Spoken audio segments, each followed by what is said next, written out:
வெளிப்படுத்துதல் வசனமாக 7 சபைகள் பிப்ரவரி 24. கர்த்தருடைய வீடு. ஜெயங்கொள்ளுகிறவனெவனோ அவனை என் தேவனுடைய ஆலயத்திலே தூணாக்குவேன். அது நின்று அவன் ஒரு காலம் நீங்குவதில்லை. என் தேவனுடைய நாமத்தையும் என் தேவனால் பரலோகத்திலிருந்து இறங்கி வருகிற புதிய எருசலேமாகிய என் தேவனுடைய நகரத்தின் நாமத்தையும் என் புதிய நாமத்தையும் அவன் மேல் எழுதுவேன். ஆவியானவர் சபைகளுக்கு சொல்லுகிறதை காதுள்ளவன் கேட்க கடவன் என்றது. வெளிப்படுத்துதல் 3, 12 மற்றும் 13.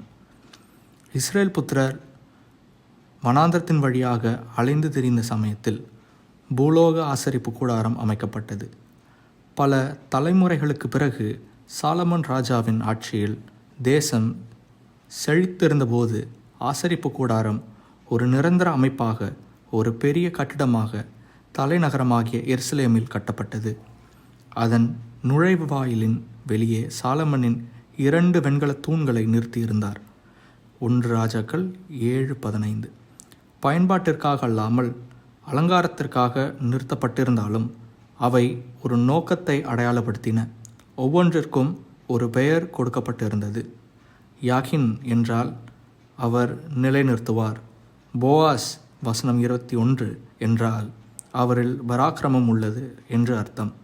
இஸ்ரவேலர் உண்மையோடும் பயபக்தியோடும் தேவனை சார்ந்திருக்க வேண்டியதற்கு சாட்சிகளாக அந்த தூண்கள் இருந்தன. ஆனால் அவ்வாறு அவர்கள் இருக்கவில்லை. பல நூற்றாண்டுகளுக்கு பிறகு அந்த யூத தேசம் தன் விசுவாசத்திலிருந்து விலகியது. அதன் விளைவாக எருசலேமை பாபிலோனிய இராணுவம் அழித்தது. பிரபலமாயிருந்த தேவாலயத்தை முற்றிலும் தரைமட்டமாக்கி வெண்கல தூண்கள் உட்பட அதிலிருந்த சாமான்களை எல்லாம் கொண்டு சென்றார்கள். 2 ராஜாக்கள் 25:13. அந்த மோசமான அனுபவம் நமக்கு நேரிட வேண்டியதில்லை. விசுவாசத்தை காத்து கொள்கிற அனைவருக்கும் கிறிஸ்து வாக்குரைப்பது சாலமனால் கூட கட்ட முடியாத அளவுக்கு மிகப்பெரியது. அவர்கள் தேவனுடைய ஆலயத்திலே தூணாக முடியும். வெளியே நிற்காமல் எப்போதும் அவரது பிரசன்னத்தில் இருக்க முடியும். அங்கே அந்நிய நாட்டு படையெடுப்பு இருக்காது. தேவன் போரில் வென்றிருப்பார். அவர்கள் பரலோக வீட்டை விட்டு ஒரு காலம் நீங்குவதில்லை. என்றென்றும் அங்கே இருப்பார்கள். தேவனுடைய தேசத்தின் குடிமக்களாகலாம். இனி அந்நிய தேசத்தில் வாழ வேண்டியதில்லை. அங்கே நிரந்தர குடிமக்களாகலாம் என்பதற்காகவும் மேலாக தேவனுடைய குடும்பத்தில் சுவீகரிக்கப்படுகிறோம். அதை நிரூபிக்கிற அடையாள அட்டை உங்களிடம் இருக்கும். அதாவது உங்களுடைய குணத்தில்தானே உங்கள் ராஜாவாகிய இயேசு கிறிஸ்துவின் நாமம் பதிந்திருக்கும். அவரது பதவி சர்வவல்ல தேவன்.